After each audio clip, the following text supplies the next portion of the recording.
I lied on the application. I just thought I was doing what was in the best interest of my daughters.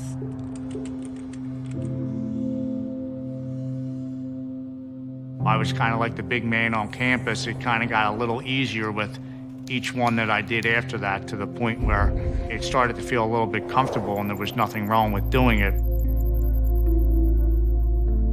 I knew it was wrong. I didn't know how illegal it was. I figured it was illegal. I just didn't think I was going to get caught. When you have the mindset, or when you think that everybody else is doing it, it makes it a lot easier to consider what you've done is legitimate. I'm pretty sure I convinced myself that I wasn't harming anything or anyone. A white lie now became a huge black lie, and oh, she's such a liar. I wasn't the slut, you know, I wasn't the partier, I wasn't the bad girl, I wasn't the druggie, I was a liar.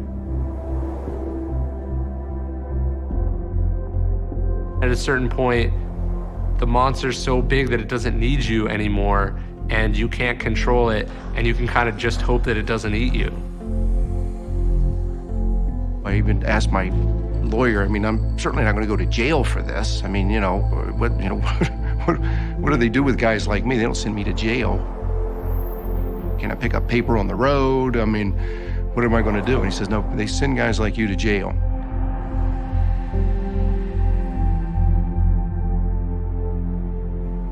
While I wished I didn't have to go through that, I understand now, oh, okay, I'm not the only one, you know? This is a deeply human experience.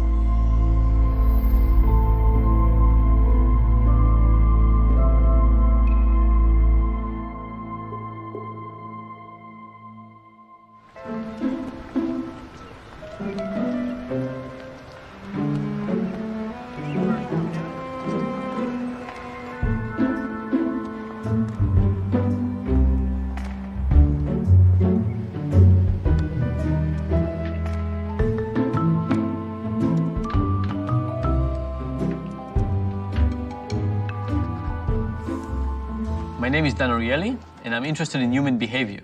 I'm interested in rationality and irrationality. I'm interested in the cases in which we make good decisions and the cases in which we make bad decisions.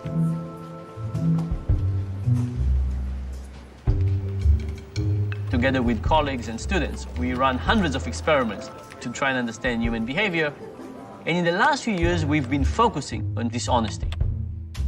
I find myself, especially here at school, lying a lot about, I guess not really lying, but I guess, I don't know. Oh, sometimes I like put on fake accents. I've convinced several people that I'm from Russia. Well, I guess I've lied to my parents before. Like, I had a girlfriend and, in high school, it's hard to find time with your girlfriend, so I've done that whole thing, I think we all have a few times. My research falls within a field called behavioral economics.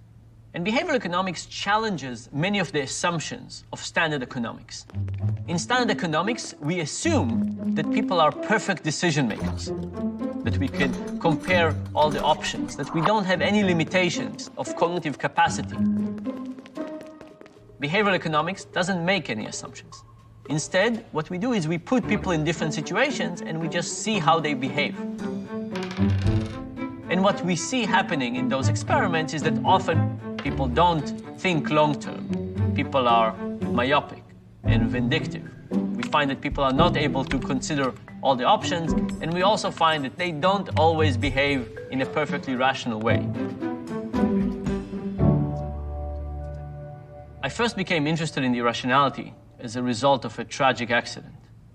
When I was a teenager, I participated in the youth movement in Israel. And we were preparing for a celebration, and we had these magnesium flares that were supposed to light up the arena. But instead, one of them exploded next to me. And as a consequence, I was burned on over 70% of my body, and I spent the next 3 years in hospital. The worst part of my day was the process of removing my bandages. The nurses believed that the right approach would be to rip the bandages off one after the other as quickly as possible to get it over with. And I, as somebody who suffered this excruciating pain, wanted them to do things slower, take more time, give me a break from time to time. But of course, they ended up doing what they thought is the right thing to do. And the longer I stayed in hospital, the more frustrated I became, and the more examples of irrationalities I would see all around me. The study of irrationality became my profession, my hobby, and the focus of my life.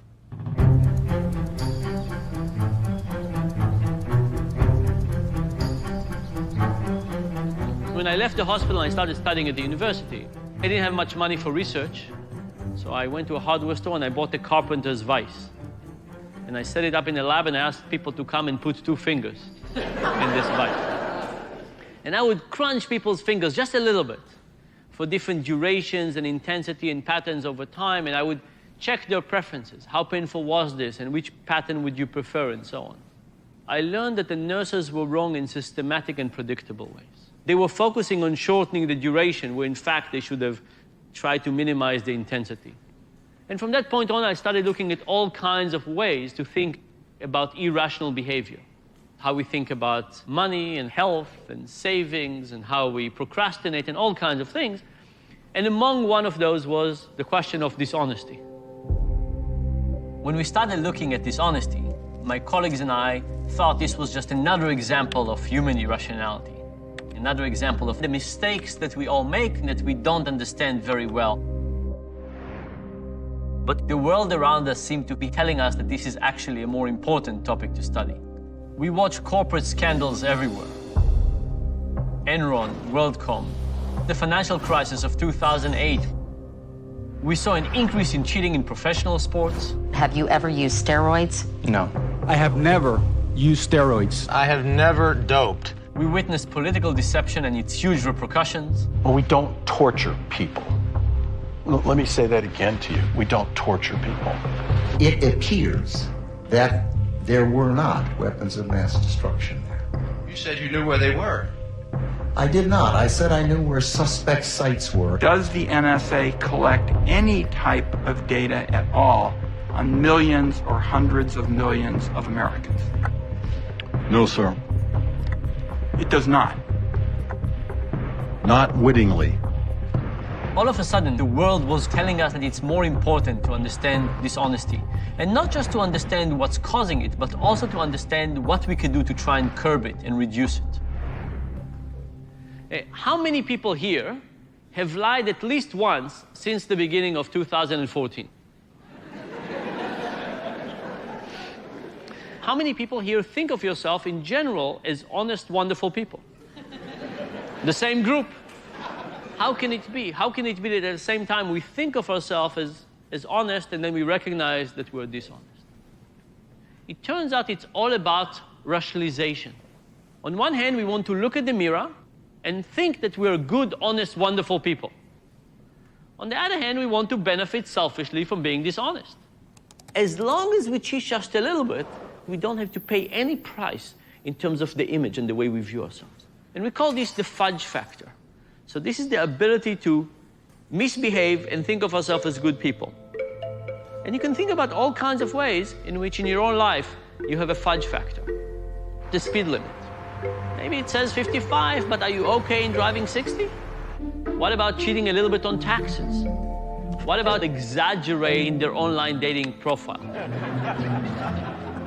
Across many studies, we find that everything that changes the fudge factor also changes people's ability to be dishonest. There are dozens of elements that can change the magnitude of the fudge factor. And we've been able to observe many of them in the lab. For example, if you can say to yourself, everybody is doing it, it's easier for you to rationalize to yourself that this is actually an okay thing to do and cheat to a higher degree.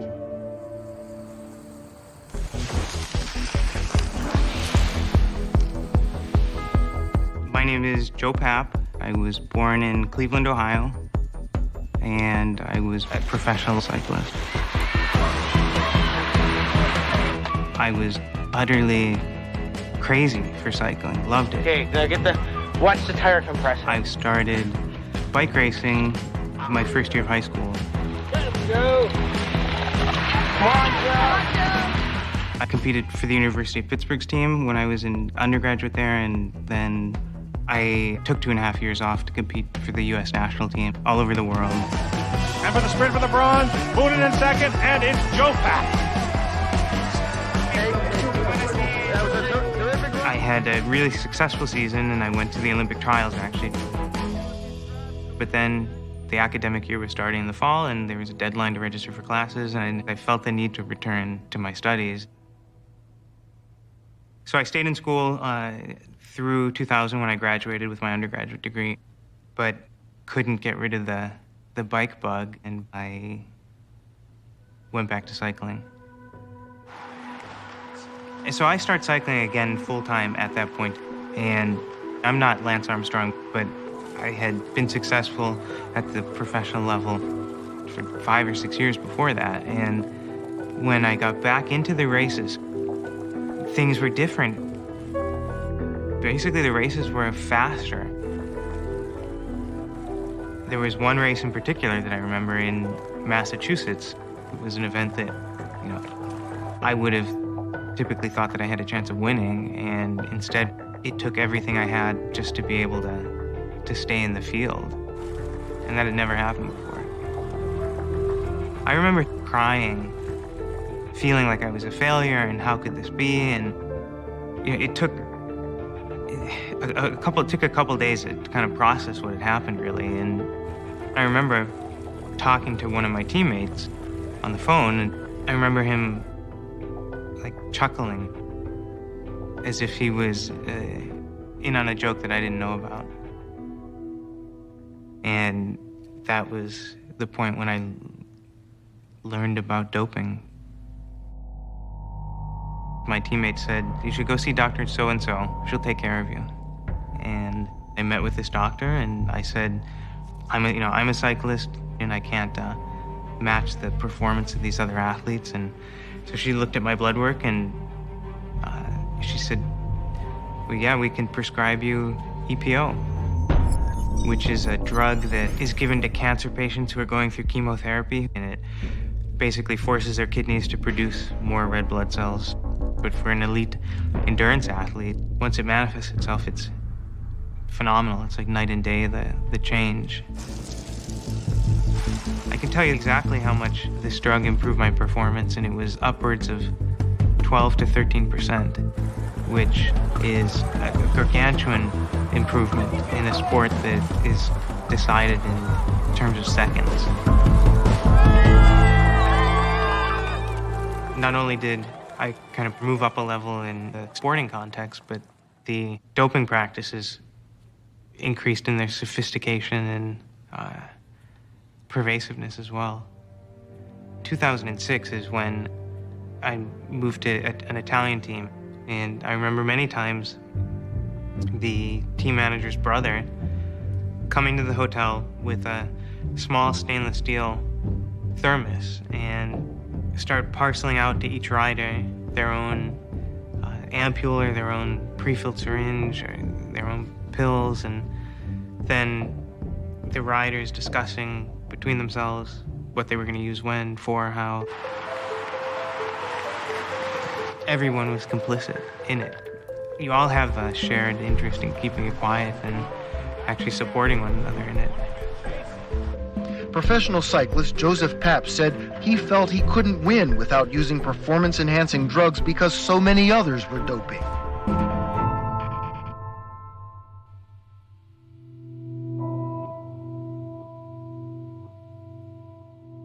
I never would have imagined myself doping. But when you have the mindset, or when you think that everybody else is doing it, or 70% of the other people are doing it, even if you don't know that to be true, it makes it a lot easier to consider what you've done as legitimate.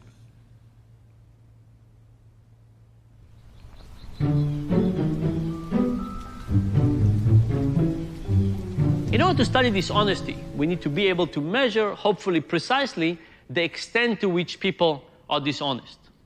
So we have all kinds of methods. I'll describe one of them.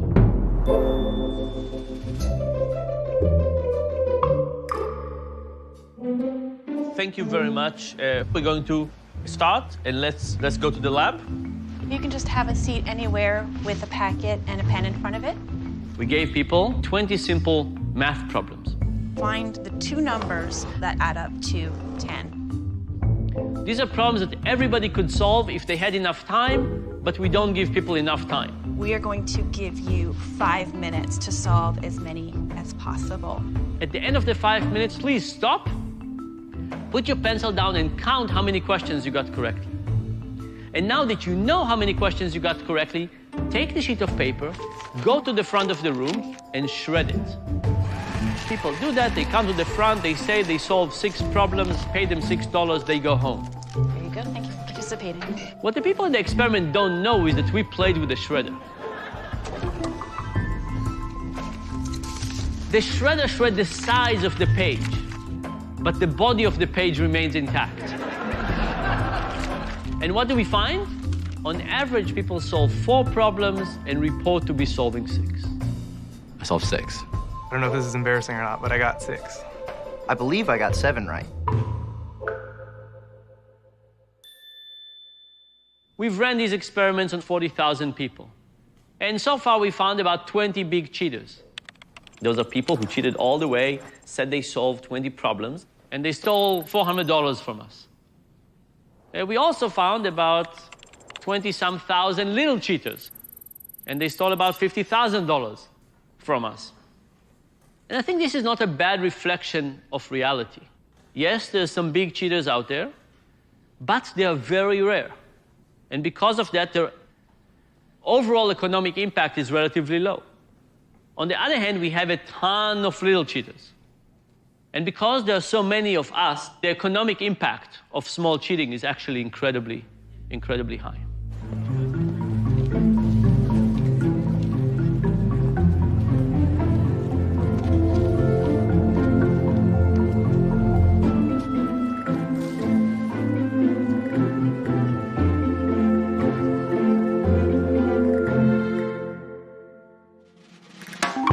I never told my kids that there was a Santa Claus or an Easter Bunny or a Tooth Fairy. I just refused to do that because when I was very young, I went out to hide in this little chest of drawers at the base of the stairs to catch Santa Claus and saw that my parents put out Christmas presents, and I was just shocked that they had been systematically deceiving me for years and years and years, and I don't think I ever trusted them again. My mother makes a very special cake for my father's birthday called a dobos torta, which is a Hungarian vanilla cake with a chocolate cream going up 9 layers. And then at the very top is this crunchy caramel. And it is amazing. Last year, she gave the cake for me to share with my children. And I hid the cake and ate it by myself. In 2nd grade, I had a little friend named Irving. And Irving was a big liar. One day at lunch, he's telling all of the kids at the table that his father owns a bazooka. I was a little kid, you know, a bazooka was like the biggest gun that you could imagine. And people at the table said, "No, he doesn't." And he turns to me and says, "Yeah, he does. David, you've been to my house. You saw the bazooka." And I said, "Yeah, totally. I've been to your house. Your dad totally owns a bazooka." And then I realized that I had just told a lie, and I felt so bad. But then I also thought, wow, you really can't trust people.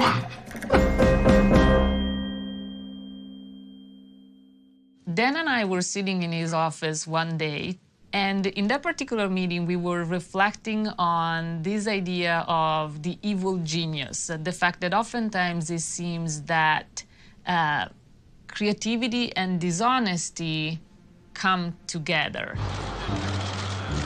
At that time, we were reading news about the fact that Bernie Madoff was very creative with his Ponzi scheme. And so we started wondering what creativity does to people. We ended up going into the lab and studying that further. We created situations where people would be asked to be creative or where creativity was primed, and then we asked the people to use the matrix task. And what we found was that when people are in a creative mindset, they're more likely to come up with lots of justifications for why what they're about to do is morally okay and is justifiable. PR and marketing, almost by their very nature, involve the sort of the step onto the slippery slope. What do? You have to create something from nothing. And because of that, I kind of just made it up as I went along. I'd been reading this blog, I thought it was really funny. The blogger's name was Tucker Max, and the blog was stories about like drinking and hooking up. It's this gonzo style of storytelling where this guy's going around doing crazy things, getting in all sorts of trouble. They're really funny and hilarious, but controversial and messed up and evil and awful all at the same time. And I was attracted to something in this writing, and I think it was the honesty and the sort of the authenticity of the way the author was presenting himself. I was just sort of fascinated by it, and I end up emailing the blogger and I say, like, I want to work for you, I'll do whatever you need. There was talk that he would do a book, and he didn't have a publicist or anything. I ended up working on that campaign. It was like, okay, we have this book, I think people would like it. How do we get people to know about it? And because we had nothing, we could try anything. I knew this one blog linked to him a lot, and I was like, how have you got that? And he was like, oh, I just send them fake emails pretending to be either a fan of my stuff or hating my stuff, and I trick them into linking about me. So it's like, okay, if that worked with this site, would it work with these bigger sites? Would it work with newspapers? Would it work with television? John, the book is called I Hope They Serve Beer in Hell, and frankly, there is not much in it that can be repeated on a nice family show like yours. Tucker Max, author of I Hope They Serve Beer in Hell. Classy. And so we tried all this new stuff, and it ended up working. The book sold close to 2 million copies. After his book became this big bestseller, he ended up producing a movie based on the book. We'd seen how effective controversy had been with driving sales of the book. So it was like, why don't we make this one of those movies that people boycott and say don't go see, because we knew that our audience would go see it precisely because of that. We ended up trying these tactics of like, well, let's get people to protest. Let's make people horrified so they talk about it more. We would send anonymous emails to LGBT groups on campus, women's groups on campus. We designed these really offensive ads. There was jokes about midgets, strippers, blind people. I went out and I vandalized these ads. I put these like offensive stickers all over them. Then I took photos and then I leaked those photos to these 2 small blogs in Los Angeles. They run this big story, and then that starts to get more and more media coverage. And then people start vandalizing the billboards for real in all these other cities.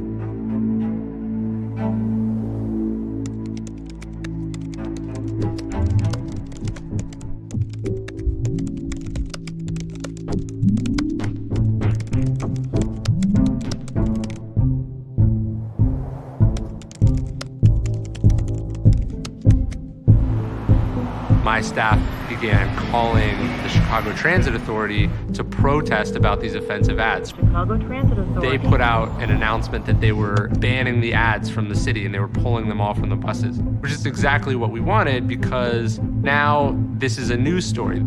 The Chicago Tribune actually ran an editorial lauding the CTA's decision to pull the ads.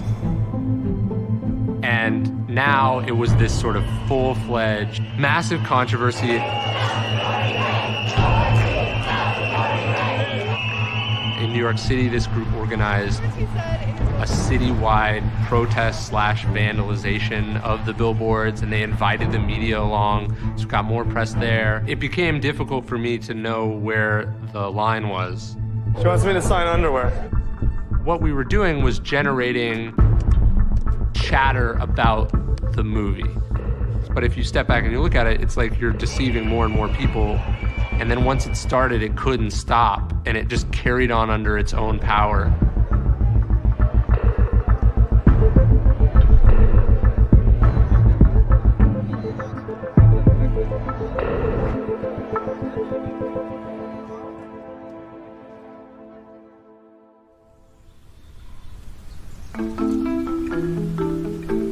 There's another version of the fudge factor, in which we convince ourselves on all kinds of things that are not perfectly true. For example, the vast majority of people believe that they are better drivers than the average. The vast majority of people believe that they have less chance of dying from a heart attack and cancer and all kinds of things. We have these over-optimistic beliefs about ourselves, and we convince ourselves that this is actually the truth. Self-deception starts off as we know we are lying to ourselves, or we are aware that we are engaging in rationalization, for example. And after a while, we just believe what it is that we're telling ourselves. So that is basically the optimism bias, and we see it in 80% of the population. Self-deception has both positive and negative consequences. I think on average, the positive must have outweighed the negative for us to evolve to be able to self-deceive and do it quite a lot.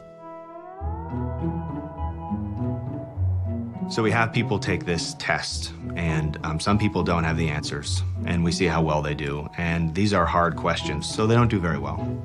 Other people, we give them the test, and we give them the answers at the bottom. We say, check them if you want. Up to you. They do terrific on the test. But we give them another test. So we say, here's some new questions, and by the way, there's no answers at the bottom this time. How well do you think you're going to do? And they don't correct at all. They just think that they're amazing test takers now, and we can even pay them. We can say, look, if you guess how many you're going to get right, we'll give you a lot of money.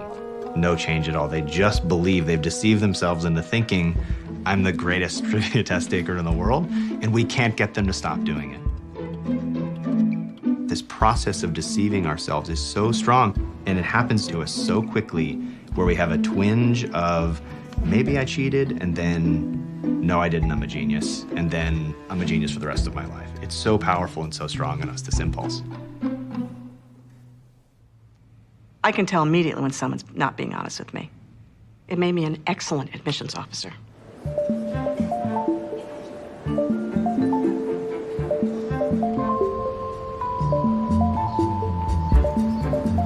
I expelled one person because he had somebody else take all of his SATs for him. And it was pretty clear that that was true because he couldn't pass anything. What I see happening in the world is that children are more and more being encouraged to be something other than who they truly are. You know, and the college admissions process is definitely a big offender here.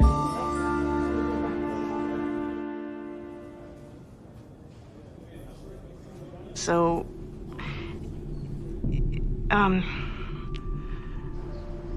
when I'd first applied for the job at MIT, I wrote down that I'd gone to this other school where I was actually taking classes instead of my college. I was taking classes at RPI in Troy.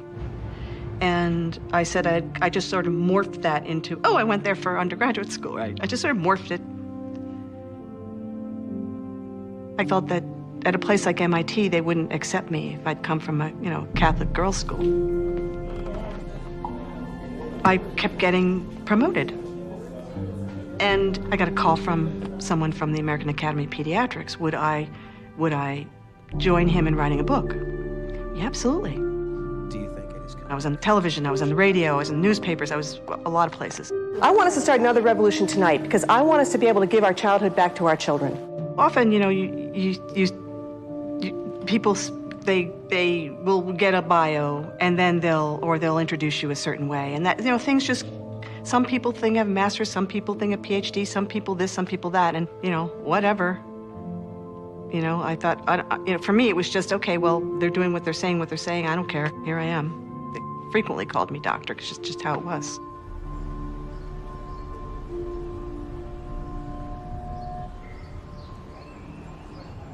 It seems that, someone had said, oh, she was passing herself as a PhD. Well, then things began to unravel pretty hard.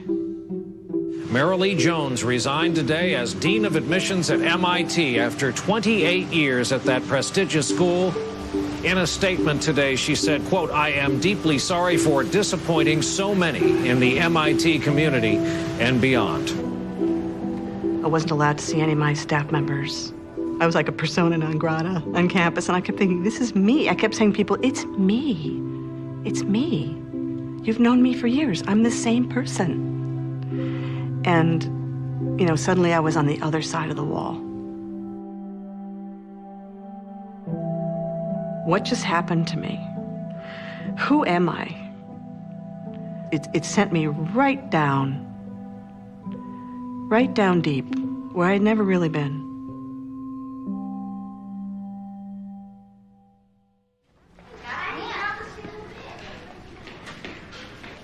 I think a really important skill is to be good at lying. So, like, if you do it in, like, a really good way, then you don't have to worry about them catching you. So that's why I think it's good to be good at lying. Sometimes you also have to lie in a way because you're making somebody happy. Like, if you're throwing a surprise birthday party, then that means they're obviously trying to help and get ready or do something. And so you're lying to your friend to help them have a good birthday. All creatures, big or small, have deception as part of their armamentary. Oftentimes it's just survival. You know, a plant or a bird might change color and camouflage itself, which is a form of deception. The bigger the brain, the larger the capacity to lie. Chimpanzees, for example, have been known to lie where they may lead their group away from where the food is so that that one particular chimpanzee can come back to the food later on and find that food. It's very common for children, younger children, to fib. And for them, it gives them pleasure. It helps them imagine things, and it helps them build their brain and helps them build what is called the theory of mind, a psychological theory by which, as our brains mature, we're able to predict and imagine what the other person's thinking about. And unless children lie and unless children imagine and dream big, they may not have the full capacity to develop a theory of mind.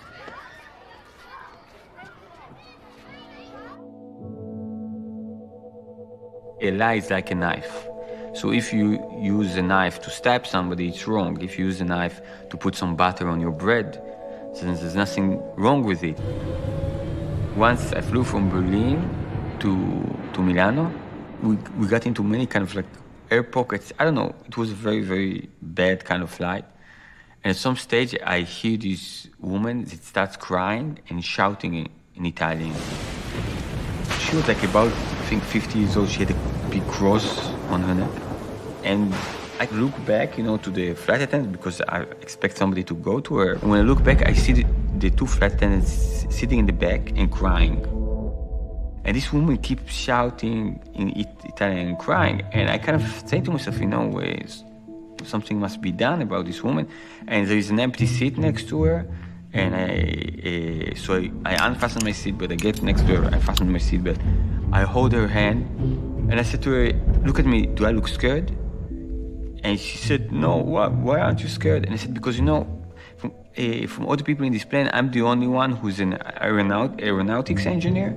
I'm the only one who knows that we are on the safest passenger airplane on Earth, and that it doesn't feel right, but nothing bad is going to happen to us. And she looks at me and it takes time, but she stopped kind of crying and shouting, and she starts breathing, and you know, and she still holds my hand, and she said, Jesus sent you to me. She said to me, what's the probability that from all the people on Earth, an aeronautic engineer would sit next to me, you know? So this is the kind of lies that I have no moral problem lying about, because, you know, I think that even if we would have died, you know, I think dying while you're hysterical is less fun than dying while somebody next to you tells you a nice lie.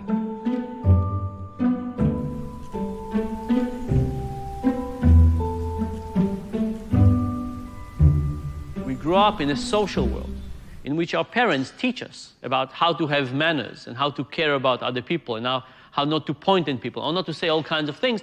And we learn that a little bit of lying is okay. In an experiment we're conducting right now, we get people to lie and we connect them to a lie detector. And lie detectors basically detect emotional arousal when we feel uncomfortable. And when people cheat for themselves, the lie detector tells us that they're lying. There's no problem detecting it.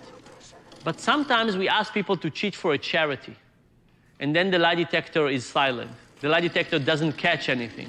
Why? Because if we could justify it, we're doing something for a good cause, there's really no arousal, there's no conflict, there's no emotional problem.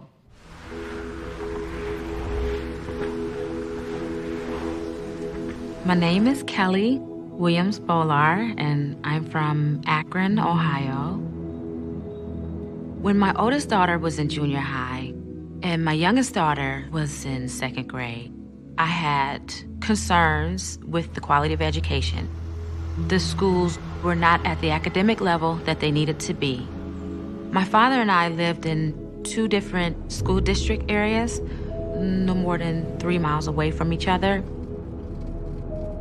I made a decision, me and my father, that I would enroll my kids in his school district. And as I was filling out the paperwork, I do remember just thinking, what's the possibility that I will get into serious trouble?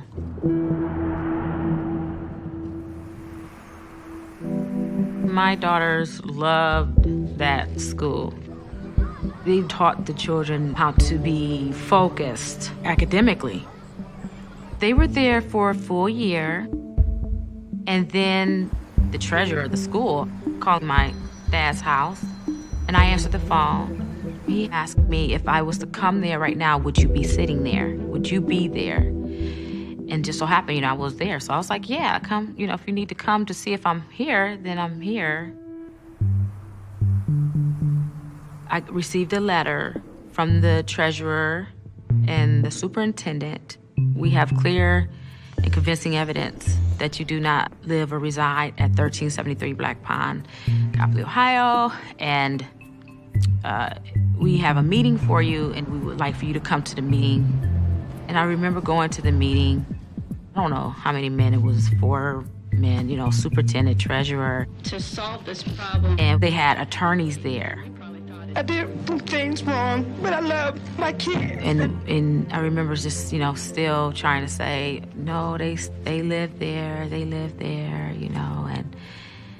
and that became difficult, because it's like you bury yourself more.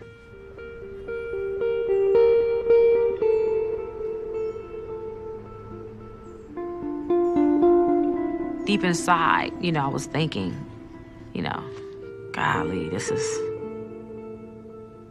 is too much. They were pretty upset. Basically, you can take your children and go to another school. I said, okay, that's fine. They don't want them there. I just took the kids out.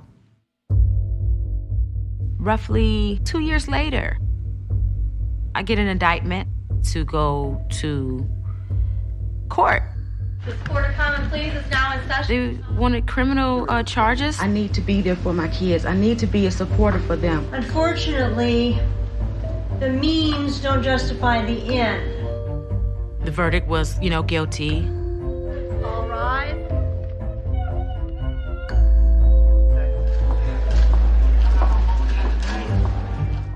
My daughters knew. I explained to them what happened, because I wanted them to see the effect of lying.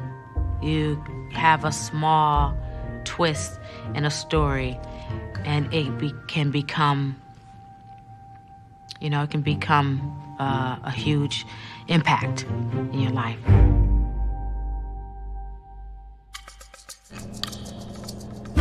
I own a vending machine. I set it up to a price of 0. So what would happen? You would put your money, you would press on the candy you want, you would get the candy and the money. First of all, I put a big sign that says, here's the number to call in case the machine is not working.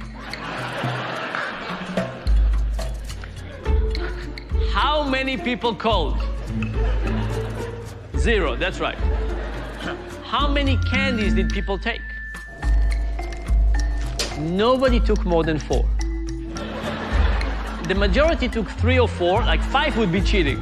3 or 4 is kind of okay. I think that what people were basically doing is rationalizing their vending karma. Right? So what people were saying is, I remember some vending machine that took my money before. And that vending machine has to be a close relative of this one. So the other thing that people did was to call their friends. And I think you can see the intuition, right? So if one of my friends is coming in Nugget as well, it's it's more socially acceptable all of a sudden. In one set of experiments, we got people to work as a team.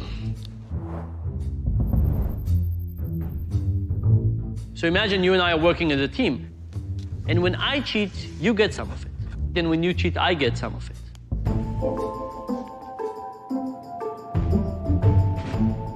What happened now? Cheating goes up.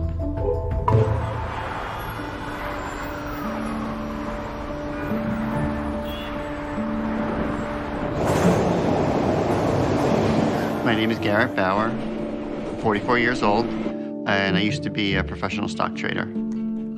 I love trading. It was more fun than almost anything. Doing a really smart trade was more important to me than even making money. When I first moved to New York, I met my first friend, and his name was Ken. I knew he knew a lawyer. Matthew Kluger. I worked at a very prestigious firm that represented some of the biggest names in corporate America. I had known Ken Robinson for a couple of years. We talked to each other on the phone. He said, "So you're working on these high-profile deals?" And I said, "Yes." He said, "So let me get this straight. You kind of get to read tomorrow's paper today." And he said, "You know, that information could be valuable to someone." And I said, "Yeah, but it's very risky. It's highly illegal." Ken said, "I have a friend who's a big day trader who could take that information and use it to great advantage, but could probably avoid detection because he does a lot of day trading." We set up a meeting on the street corner and talked for maybe an hour. By just entering into a discussion of the possibility of doing this, I was crossing the line, but it didn't feel like that at that point.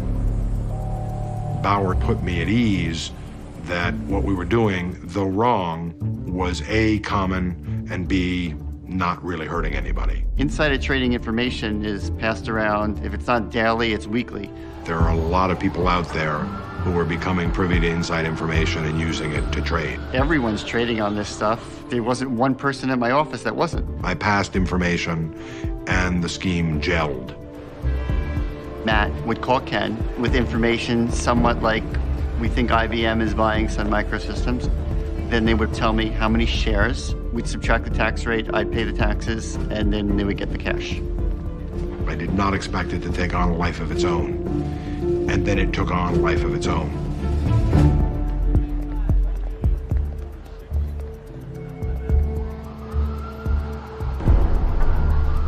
One night, Ken called me and said his house had been raided.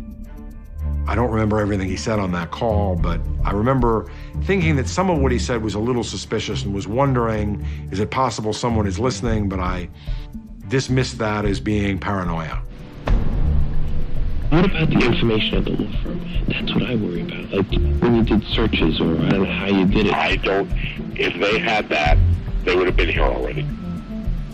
There's a big difference between what they know is probably a lie and what they think they can prove is a lie. They go to court without phone calls, without a trail, without a this happened at this time. Right. They just don't have any of that. Right. And I was arrested the next morning. I sit up out of bed and I hear someone say, "Garrett Bauer, where are you?" Clearly, I'm thinking it's pretty serious when you have that many FBI agents in your apartment. Federal prosecutors have charged 2 men with an insider trading scheme that went on for 17 years. Our investigation has documented more than $109 million in illegal trades. Bauer and Kluger pleaded guilty to securities fraud, conspiracy to commit money laundering, and obstructing justice.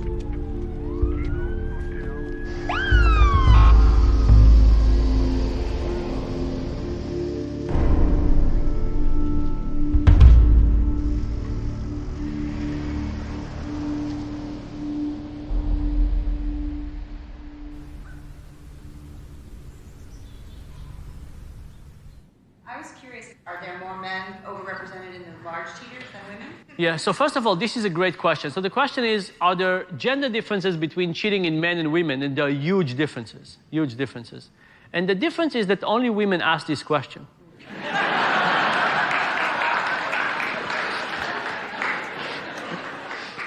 But in terms of cheating, there's no difference. Now,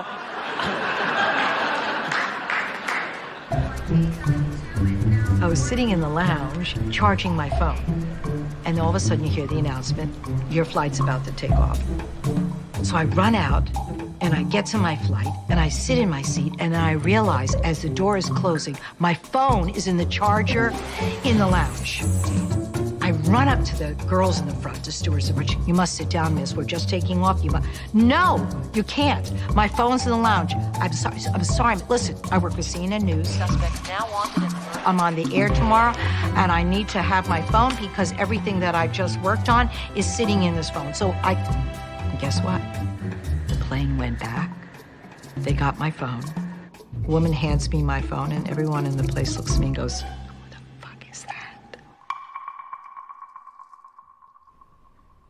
In one project, Dan and Shahar Ayal and I decided to look at what's the influence of others' unethical behavior on our own decisions to cheat. So we designed an experiment with different type of conditions. so imagine the same experiment I described to you before, but with one main difference.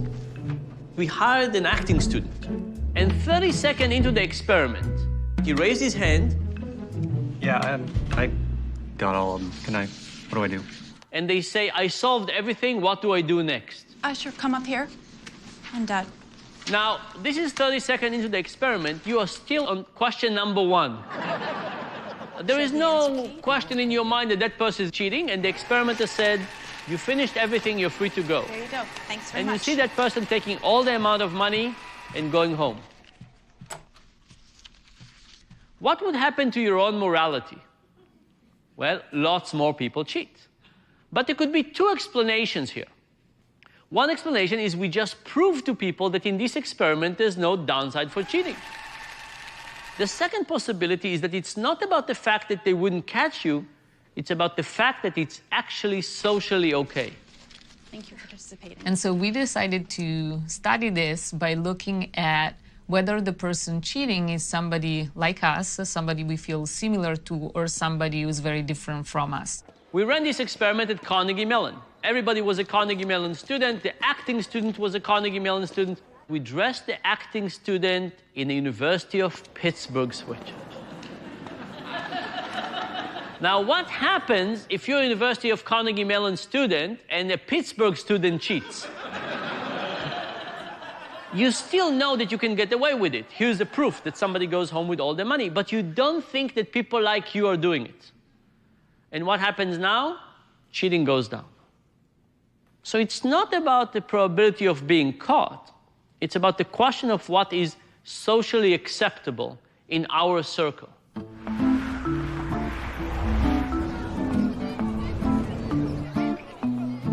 My name is Erica Nelson. I am from Florida. I'm married to my husband, Kenny, and we have a total of 6 children. Him and I have 2 children together. He has a really good heart, and we had a really good relationship. But to go from nothing to having 6 children, it was a lot. So he kind of dove into his work, and we weren't having sex. We weren't even talking, It was all about the kids and then his work, and that was really it. And I was just kind of, wiping butts from the moment I got up to the moment I went to bed, and that was kind of my life. Yeah, it's gonna change too. Hey, go, Allie! Yeah.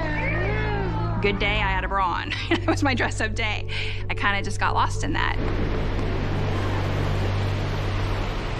But I really loved my husband, and I wanted to make it work. So I would try to talk to him, and no matter what I say, it doesn't seem to get through to him. Nothing changes.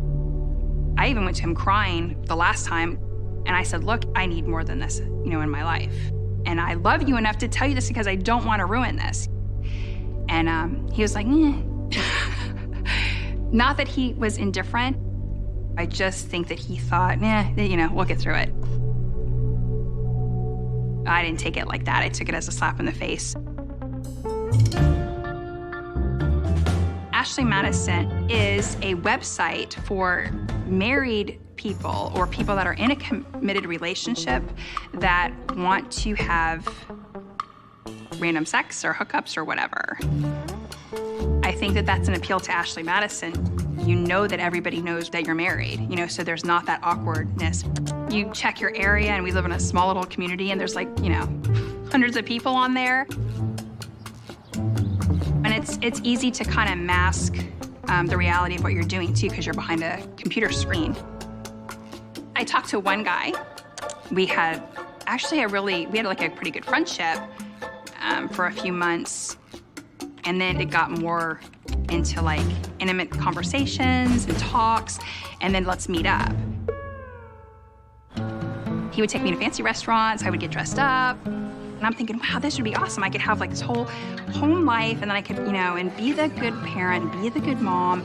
Then I can have this whole other life of jet setting and, wearing bras and dressing up and wearing makeup and doing your hair. Polar opposite of what I had going on at home. And I think that I almost was more attracted to that than anything else. And I would lie and say that I was just gonna go hang out with my friend, or I was gonna go, visit my parents or whatever, to see him. So I think that even when you know it's wrong, the immediate gratification suffocates what you know is right. So I came home one night and I asked my husband, are you going out of town this week at all? And he said, why? So you can talk to him on the phone, why I'm not here? And I just said, how did you find out? And then he kind of walked away, and then I followed him upstairs. I didn't know how long he had known, I didn't know what he knew, so all these questions went in my head. And he said, you left up an email. And he said, I came in the office and the email was there from the night before, and I read all of them.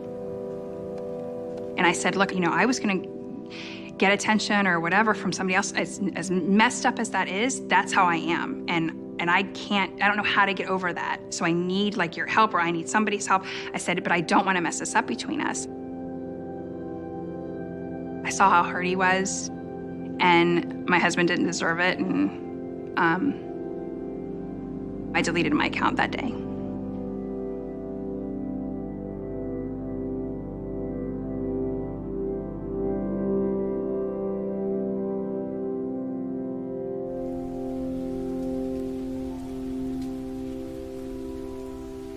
So as I told you, I was badly burned, and when I came back to the hospital maybe 4 or 5 years after I was released, the head of the burn department finds me and he said, Dan, I have a new fantastic treatment for you.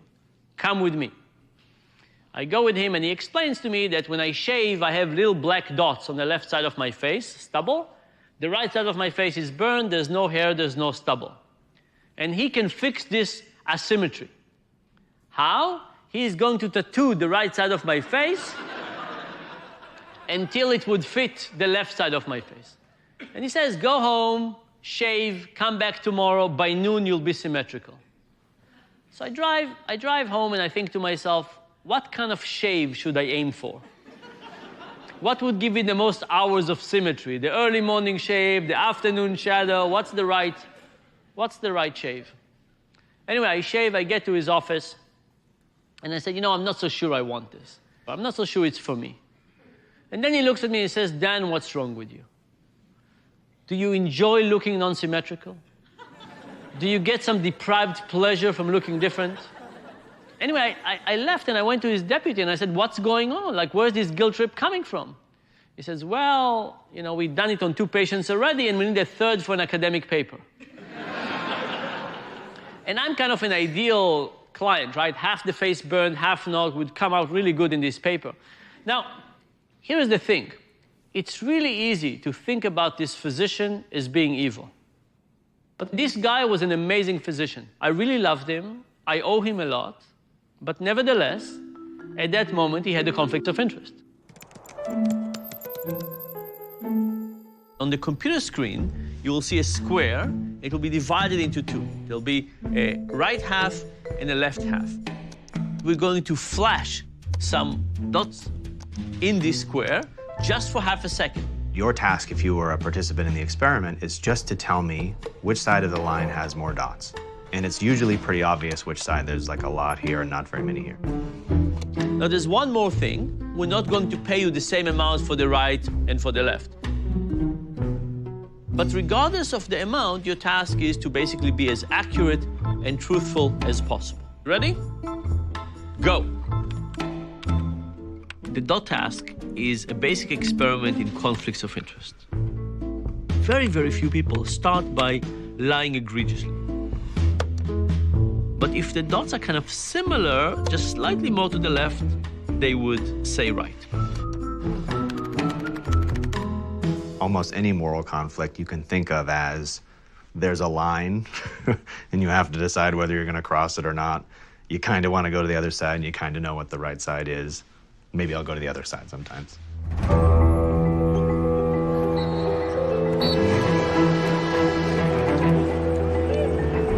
My name is Tim Donaghy. I grew up in Havertown, Pennsylvania. My father was a college basketball official, and because of that and because of my love of sports, I followed in his footsteps and pursued a career as an NBA basketball referee. About as good a defense as you can get. The NBA is a much different game, if you will, from high school and college. Even though a lot of the rules are written the same, they're not enforced the same. I started the referee, based on the rules and how they're written in the rule book. Tim Donaghy, the rookie official, is calling it very tight here in the early going. A lot of offensive fouls and picks, so they're calling it by the rule book. Unfortunately, I saw some people that were moving up a little bit quicker than me. I learned from the veterans that there's a certain craft and a certain way that you have to do things in order to advance. And, they'll tell you, certain players are given the benefit of maybe traveling with the basketball rather than other players. Certain players are getting the benefit of not having that critical foul called on them that would send them to the bench. Rubio gets a look, good if it goes. Oh my gosh, that's just a horrible call by Jason Phillips, who did not have the courage to call that against Kobe Bryant. Wow, awful no call. It's probably about 50-50 when you look at calls that are enforced by the rule book and then calls that are made or not made based on star treatment, pressure from coaches at certain times. What changed those last few minutes for you guys? You guys with the whistles. I've never had conversations with the commissioner about what to call in a game and what not to call in a game, but from the operations department, they clearly dictate through video, through emails, through meetings, what they want called and what they don't want called. And it always seems to revolve around the star players or the big market teams. Kobe Bryant's a star in this league. He puts a lot of people in the stands, he sells a lot of sneakers, and he sells a lot of jerseys. And the fans paid an enormous amount of money to sit in those courtside seats, and they want those type of players on the floor. That's who they came to see. Bottom line is it's more of a form of entertainment than an actual athletic competition. I don't think the officials feel that they're not doing something that's not right, because in their minds, they're being told what to do from the league office. And if they're going to continue to advance and get those big playoff bonus checks, you're going to do what the league wants. And Reggie Miller, who is a 90%... Being an NBA referee and being involved in the planning of how the game was going to be called that night, I knew certain teams were going to be at an advantage or a disadvantage. And it was just a situation where I crossed a line that I shouldn't have been near. Never forget when the first situation arose, a friend of mine was looking at the lines in the NBA games, and he just asked me to help him pick some winners. And I remember I was looking at the master schedule of referees that night, and I knew who was refereeing certain games, and I picked some games for him. And the games did very well, and he called me the next day, and we just had a frank conversation. I knew a certain line was way off, or I knew a certain referee was going to give special treatment to a certain owner, team, or individual player. So I passed that information along to my buddy, and he was kind of shocked that I could predict the outcome of a game.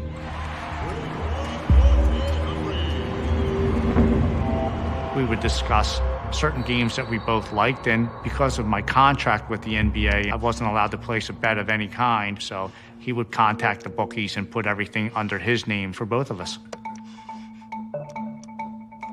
It got to the point where we were gambling probably 3 or 4 games a week in the NBA. As time went on, I started to feel guilty about doing it, and basically I wanted to stop. What I didn't realize is my good friend was passing this information along to people that were associated with organized crime. And they were basically betting an enormous amount of money based on the information that I was giving him. They picked me up outside a hotel in Philadelphia and basically took me for a ride in the car and made it known that they had been getting that information and pics were going to continue to come. And if not, somebody would visit my wife and kids down in Florida. So my quick thoughts were to play ball with them a little bit, and hopefully at the end of this coming season, they would release me from the grips and make enough money to where, we could all just wash our hands of this and be done with it and never do it again, and I could continue to keep my job and just move in a different direction.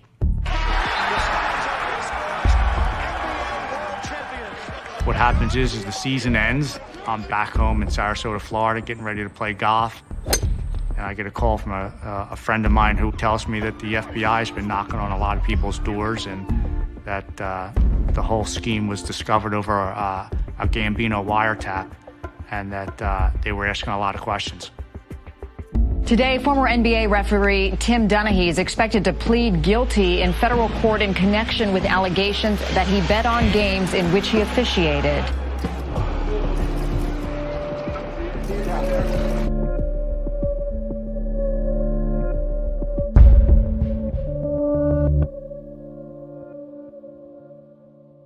We kind of anecdotally know that once you lie, you're more likely to lie again. And probably the second lie will be bigger than the first.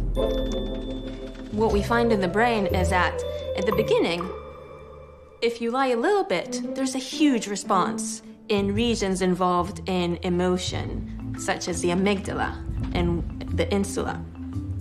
The 10th time you lie, even if you lie the same amount, the response is not that high. So while lying goes up over time, the response in your brain goes down. We think that the reason that this happens is because of a very basic principle of the brain, which is the brain adapts. For example, if you're listening to music and it's quite low volume, and I turn it up like 2 notches, it will feel like a really big difference, right?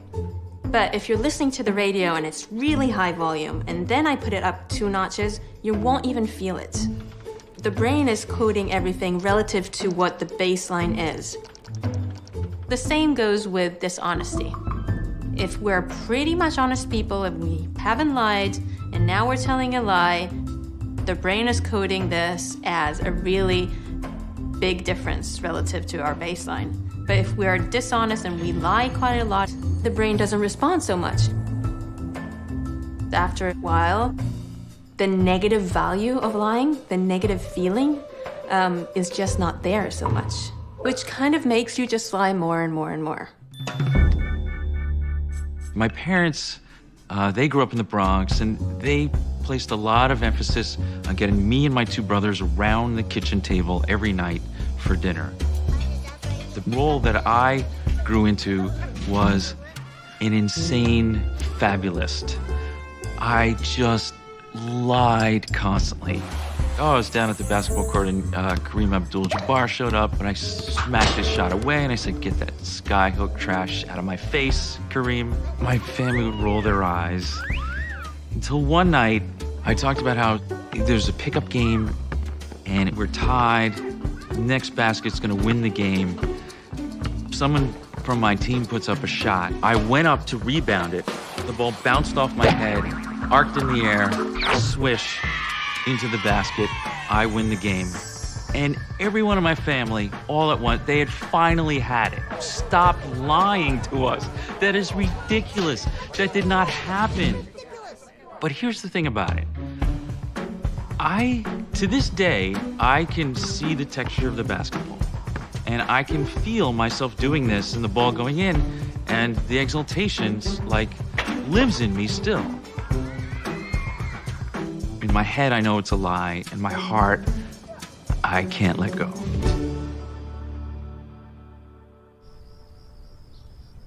We did a study with 12,000 golf players. We said, imagine the ball fell on the rough, not a good place, and you really, really wanted it to be 4 inches to the left. Would you pick it up and move it 4 inches? And people said, heaven forbid. You understand the nature of the game, how people feel about it. Nobody would do that. Fine, nobody does that. What about kicking the ball? No problem whatsoever. What about hitting it with a club? It's even easier. And you know what's the easiest? If you're not looking. Like if you look up and then you kick a little bit. But I think you can feel the intuition that if you pick something up and you moved it, the act would feel incredibly deliberate. But if there was some distance, you kicked it, something happened, all of a sudden this distance would allow people to have a bit more ambiguity in the connection between them and the final act. So imagine the same experiment I described earlier. You fill in your sheets, you solve these little problems, you shred the piece of paper, and you come to the experimenter. You tell them how much money you deserve. You tell it in tokens. I solved X problems, I deserve X tokens. So now you pay them in pieces of plastic. They take this piece of plastic, walk 12 feet to the side, and change it for dollars. So when somebody looks you in the eyes and they lie, they don't lie for money, they lie for something else, but that thing becomes money very quickly. What happened? In our experiment, people doubled their cheating. Thank you. This, by the way, is the most troubling result I think we got. Think about it. As a society, we're moving away from money. Credit cards, stock options, derivatives, dealing with people over great distances. Could it be that as these distances in all of their versions are increasing, people find it easier to misbehave and still think of themselves or ourselves as good people? And I think the answer is absolutely, absolutely yes. My name is Walt Pavlo. I grew up in Savannah, Georgia. I was the first one on either side of my family to ever go to college. I worked for MCI, a very large telecommunications company. I was a bill collector. But they weren't telephone bills you and I open up each month. They were for large companies. While I was managing customers that were paying their bill on time, I was getting a small number of customers that were involved in things like 900 business. Those types of companies aren't exactly good business people. One company owed MCI in excess of like $50 million. And I took this to my management and said, well, what do I do with this guy? He owes us $50 million. We have to, in accounting terms, do a write-off. Just really tell our shareholders that, you know, that $50 million that we were expecting from this customer, it's not going to come in. And instead, I was told, we're not going to tell anybody about it. We're going to leave it on MCI's accounting records, and we're going to do some cooking of the books, if you will, to allow this debt to be put off into the future. So it looks like it's going to be collected at some other time. The ability for me to move numbers around was something that I knew that was wrong, but at the same time, it took a lot of pressure off of me. And before I knew it, I had moved around or not told shareholders about probably $100 million worth of debt that wasn't on MCI's books. And it really is that simple. I mean, it's just an accounting entry. It's just a number.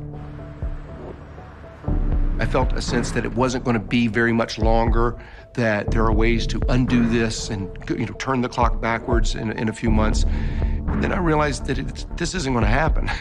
You know, customers still aren't paying us. The amount of money that I've manipulated is getting larger. I'm working for a company that doesn't care the pressure that they put me under. So I confided in somebody outside of MCI and said, hey, I'm looking for some advice. What do I do in this situation? He says, Walt, I have an idea. I think that there's a way that we can get some of these customers to pay MCI's debts. That solves your other problem in that you're actually going to see money coming in again. And then third, Walt, I think I can make you and I a hell of a lot of money doing this. And I was like, what was number 3 again?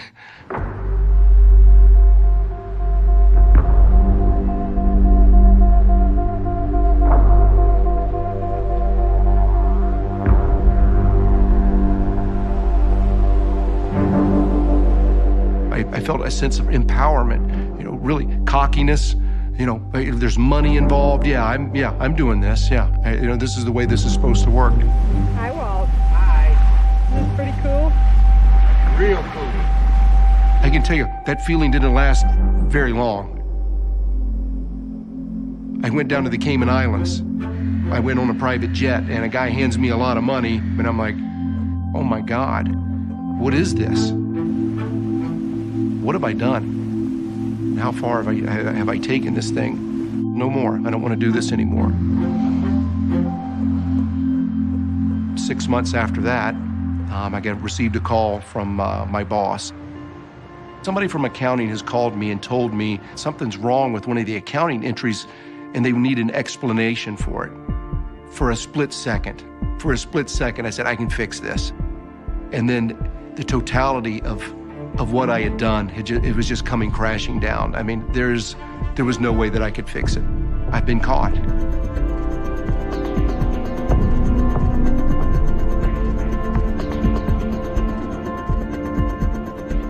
WorldCom said last night that an internal investigation has uncovered massive accounting fraud, almost $4 billion in disguised expenses, in what could become one of the biggest accounting scandals in U.S. history.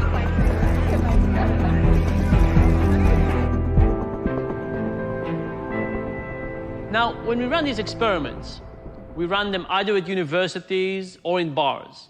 We went to a bar in Washington, D.C., where congressional staffers hang out in, and we went to a bar in New York City where bankers hang out in.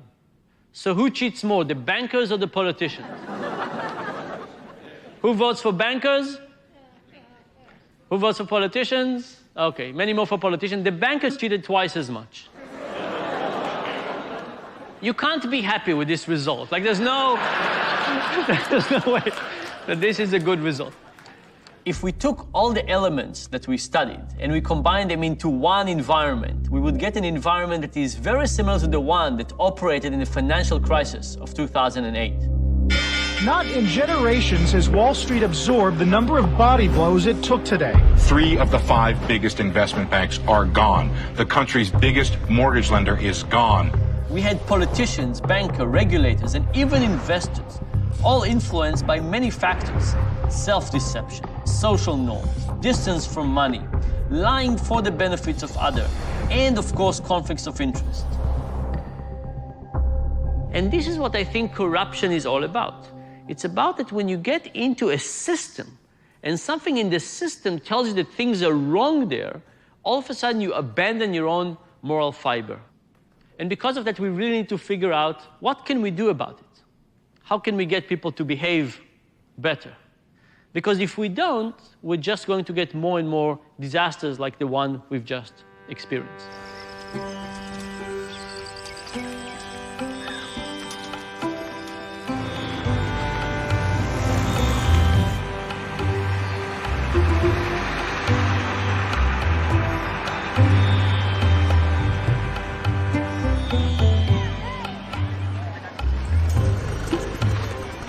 Our founder, he was always very keen about character formation for children, more than making them score marks.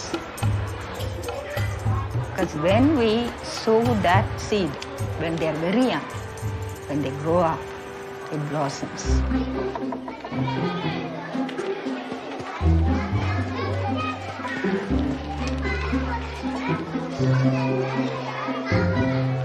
So if anybody wants to purchase any stationery things, the first thing is they'll come and look at the price list and they'll pick up whatever they wish to take and they'll put the rupee inside that bowl, and if there'll be no monitoring, they'll get it by themselves. கொஞ்ச நாள் நிறைய பேர் இதே மாதிரி தான் பண்ணிட்டு இருந்தாங்க. காசு போடாம அவங்க பாட்டுக்கு பென்சில் ரப்பர்லாம் எடுத்துக்கிட்டாங்க. அப்புறம் அப்பப்போ ப்ரேயரில் மேடம் சொல்லுவாங்க. அது நமக்கு ஃப்யூச்சரில் நமக்கு ஒரு பெரிய ஒரு லாஸும் ஏற்படுத்தும். This honesty is happening everywhere in our school environment now. From higher class children, the lower children also came to know what is meant by honesty. மேலோட்டமாக பார்க்குறவங்களுக்கு அது ஒரு பொருள் எடுக்கிற ஷாப்பாக தான் தெரியும். ஆனால் அதுக்குள்ளே ஆழமாக போய் பார்த்தா டீச் த ஆனஸ்டி அண்டு நம்ம எவ்வளோ மேம் நம்ம மேலே எவ்வளோ நம்பிக்கை வச்சுருக்குறாங்க, ஸ்டூடெண்ட்ஸ் மேலே எவ்வளோ நம்பிக்கை வச்சுருக்குறாங்க. அங்கே பார்க்கறதுக்கு யாருமே இருக்க மாட்டாங்க. அதனால் நாங்கள் எது வேணால் எடுத்துக்கலான்னு எங்களை தூண்டும். ஆனால் நாங்கள் அப்படி எடுத்துக்க மாட்டோம். ஏன்னா பொய் பேசாமல் திருடாமல் ஏமாத்தாமலாம் இருந்தால் வாழ்க்கையில் நம்மளால் ஜெயிக்க முடியும்னா.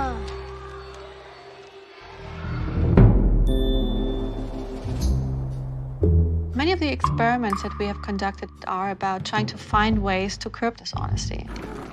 We went to UCLA and we asked about 500 undergrads to try and recall the 10 Commandments.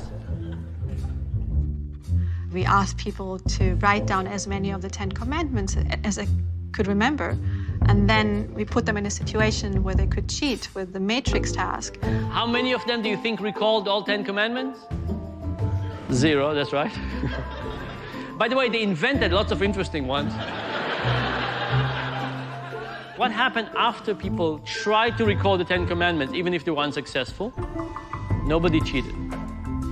It wasn't as if the people who remembered more commandments, the people who are presumably more religious, cheated less, and the people who remembered almost none of them cheated more. Nobody cheated. It didn't matter what religion the participants had. You know what the 10 Commandments are about. They are about a moral code, they are about proper behavior, and just knowing that and being reminded of that decreases dishonesty. In fact, even when we take self-declared atheists and ask them to swear in the Bible, they stop cheating. It is not about heaven and hell and being caught. It's about reminding ourselves about our own moral fiber. We found this result to be very promising, but we wanted to test it in a non-religious context. So we went to MIT and we did a similar experiment with honor codes. So we got students at MIT to sign the honor code. I understand that this short study falls under the MIT honor code. They did it, shredded a piece of paper. What happened? No cheating whatsoever. And no cheating whatsoever despite the fact that MIT doesn't have an honor code. Then we replicated the experiment at Princeton. Princeton has a very strong honor code. In fact, the freshmen get a whole week of crash course on morality, lectures, discussion. The a cappella group has a song on the honor code. It's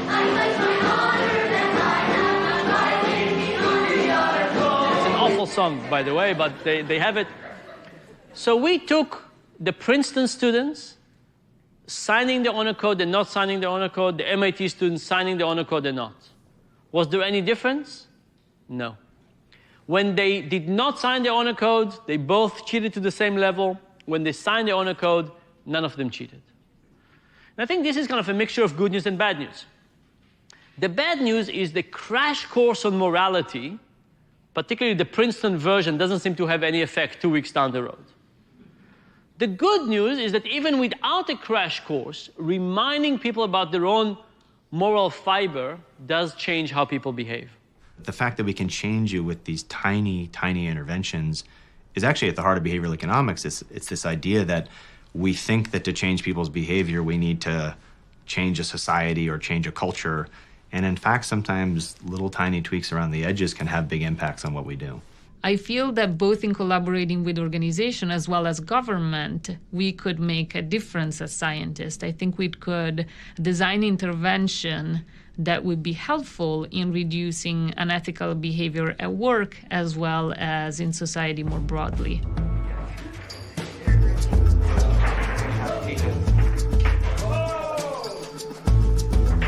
The Behavioural Insights team was set up by the British government, by Prime Minister David Cameron in 2010 with the new coalition government. And the idea was to introduce a more realistic model into how people actually make decisions and what drives their behaviour. And if we did that, we'd make better policy. And it turns out a lot of both tax and benefits actually rest on honesty. When we add one line into our tax letter saying most people pay their tax on time, it turns out not only is it effective, it's also a nicer way of encouraging people to pay their tax than just to threaten them. We increased payment rates from about 30% to about 35%. Now, you could say that's not very much. No, it's not going from 30% to 100%. Or you could say this is literally just one line of text, and suddenly you're talking about hundreds of millions of pounds of revenue brought forward to your tax authority. Once you start turning the needle in lots of different places simultaneously, you start to see that the effects build upon one another and start to add up to something quite profound. Dishonesty is sort of contagious, and we see this in many contexts, both in the real world and in lab experiments. It has an even wider ramification, which is how do you feel about other people around you? In Scandinavian countries, more than 60% of people will generally say most people can be trusted. In other countries, much of Africa and South America, it's often below 10%. It's an enormous advantage to live in a country where there's high social trust. It turns out it boosts economic growth when you build it into an equation. It's more important, for example, than levels of skills in the economy. We've been kind of stumbling in the dark with really naive models of human behavior built into policy. Imagine what we can do if we put even a half-decent model of how people behave into what we do and how we design our economies and societies. How many people here grew up in countries outside of the US? Please raise your hands. Keep your hands up, outside of the US. Okay, and how many of you think that people in your country of origin cheat less than Americans? Less than Americans, keep your hands up. Canadian? British, yeah, of course. British. Anybody else thought that they cheat less? Tanzania? Are you joking? I think you didn't hear the question. So I grew up in Israel, so the first place I went to test was Israel. I was sure that the Israelis would cheat more. No, they cheat just the same. We tried Turkey, China, Colombia, South Africa, Portugal, we tried Germany. And in all of those countries, we don't find any real difference. Now, how can it be? We've all traveled, we've all been to different places, and we all get the feeling that cheating feels differently in different places. And here's the thing. Our experiments are general and abstract. And because of that, they capture the basic human ability to cheat and feel good about ourselves. And from that perspective, we're not different. We're the same the world over. And for me, this is the big lesson. It's not about being bad. It's about being human. And because of that, it means that we all need to think about how do we protect ourselves against our own bad behavior and the bad behavior of other people.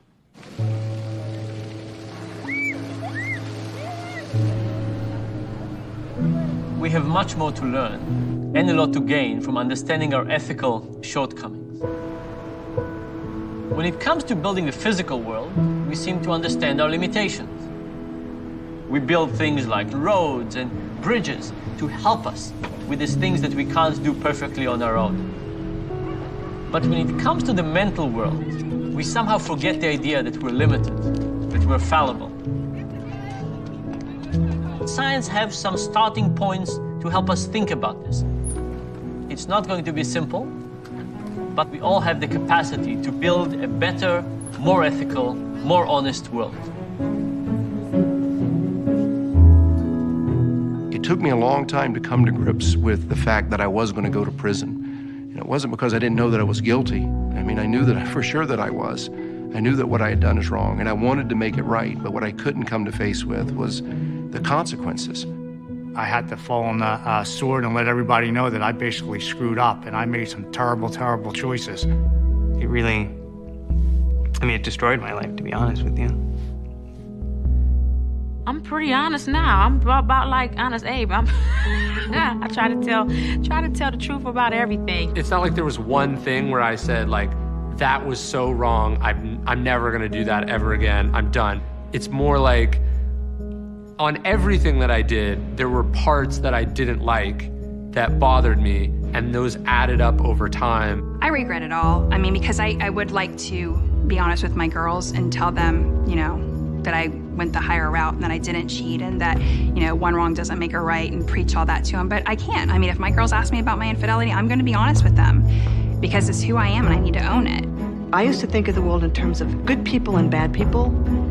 And now I think of the world as people. When I do get out of jail, my brother said he will help me, but I just don't know what I'm going to do at all. I figured I have a lot of time to think about that.